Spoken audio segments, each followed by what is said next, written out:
On va essayer de passer à droite de la balise. Un terrain de jeu, la mer d'Iroise. Pour nous guider, la fine fleur de la plongée sur épave, les membres du Brest Recherche Plongée et Jacques Lelay, caméraman sous-marin.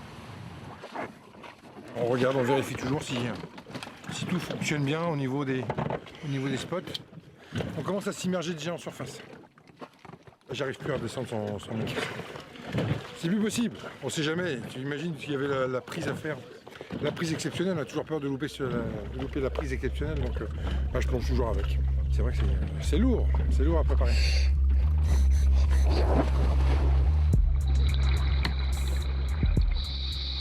Aujourd'hui, Jacques vient filmer l'Eldon, l'épave d'un cargo à vapeur britannique coulé le 4 mai 1915 au nord-est de l'île de Molène. L'épave, je ne la connais pas du tout, donc je le découvre au fur et à mesure. Les plans sont à faire, c'est du spontané. Et après, je laisse aussi les plongeurs évoluer à leur guise. Il faut qu'il y ait du naturel. Il y a un joli plan à faire aussi, un petit peu plus loin, sur le cerclage de mât. Et là, je vais m'y attarder aussi. Sa passion pour les navires engloutis, Jacques la cultive depuis plus de 15 ans, avec une large préférence pour les mers froides, tourmentées. On peut aller 20 fois sur la même épave et ne pas réussir à faire quoi que ce soit, à tirer quoi que ce soit, ne pas avoir de visibilité, ça se dompte pas, la mer elle nous donne, et quand elle nous donne une visibilité, là on est récompensé, quoi. Donc c'est vrai que j'aime cette difficulté.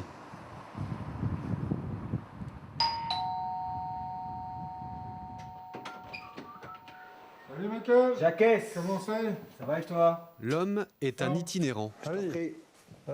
Sur sa route, il part à la rencontre de tous ceux que la mer fascine.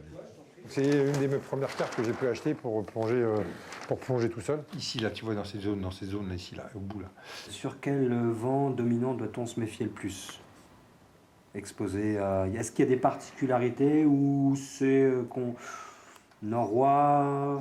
Norois, le nord, de toute façon, tu es abrité ici. Il faut être très prudent. De toute façon, il faut être prudent déjà. Il faut apprendre à naviguer. Il faut savoir quand on y va. Il ne faut pas prendre un bateau en disant, voilà, s'il y a force 4-5, on dit, bon, allez, j'y vais, c'est bon. C'est de l'inconscience. On est bien sur la pleine mer. D'accord. Et à la pleine mer, tu as 0,9 nœuds encore, quasiment un nœud de courant. Rien ne vaut l'expérience humaine. Rien ne vaut le regard de chaque plongeur qui va oser aller sur des coefficients, qui va oser affronter un vent, qui va oser affronter une mer. Mais ça, il ne l'a pas fait du jour au lendemain. Aujourd'hui, Jacques est l'amaneur sur le port de Rouen, où il gère les entrées et sorties des navires de commerce. Un univers de caractère, jamais loin de l'océan, et qui lui rappelle l'époque où il embarquait sur ses remorqueurs de haute mer.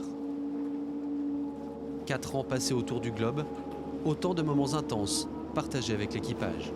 C'est une ambiance très particulière, quoi. C'est les passages de remorques, c'est le Bosco qui crie les ordres, c'est le commandant qui surveille ses gars sur le pont. C'est quand même quelque chose de presque d'émouvant, quoi. C'est l'ange gardien, quoi. Il est quand même là. Il ne faut pas que les mecs ils aient un pet. Et quand ils voyaient qu'on prenait trop de risques ou que les matelots prenaient trop de risques, ils prenaient le micro en disant non, vous ne te mets pas en danger, on n'est pas là pour se mettre en danger, on est là pour faire notre travail, pour le faire bien, mais on n'est pas là pour se mettre en danger. Et on sentait une chaleur humaine.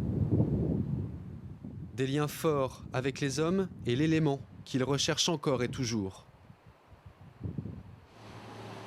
Pour assouvir sa passion, le plongeur collabore avec des historiens ou des écrivains. Ces images servent alors de documents de travail. Il y a des gens qui, pour les uns, font des recherches en archives, pour les autres, font de la photo, d'autres font de la vidéo. Je connais les bateaux, je connais un petit peu l'histoire, mais la spécificité pointue comme eux l'ont par rapport à leur recherche, ça, moi, je ne l'ai pas, donc ils me la donnent, et puis après, je vais aller chercher. Comme lors de cette plongée sur l'épave de l'Amoco Cadiz. De voir la taille du safran, là, sachant qu'il y a 10 mètres de safran en dessous, là, c'est impressionnant, quoi. Tu vois la taille de ce bateau, c'est...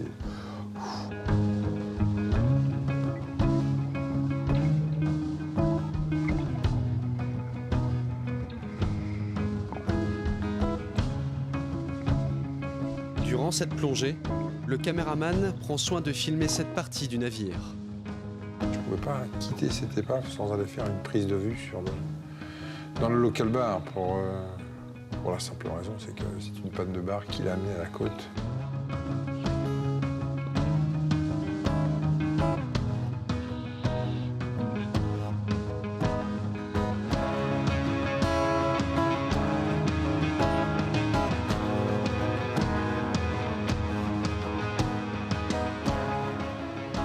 Prendre le temps d'être seul pour mieux repartir. Découvrir tous ces trésors inexplorés comme il n'en existe que dans les livres. Je n'ai pas les moyens d'aller à la recherche de ces trésors, mais voilà, quoi, ça fait aussi rêver. Puis on dit, si on les trouvait, peut-être qu'on arriverait à raconter une histoire. Il y en a qui le racontent dans des livres, puis il y en a qui le racontent en images. Et moi, j'ai envie de raconter les histoires en images. Voilà. À 49 ans, Jacques rêve plus qu'il ne l'a jamais fait. Il se verrait bien reprendre la mer, à bord d'un voilier cette fois-ci. J'aimerais montrer à ces jeunes qu'il y a encore possibilité de rêver.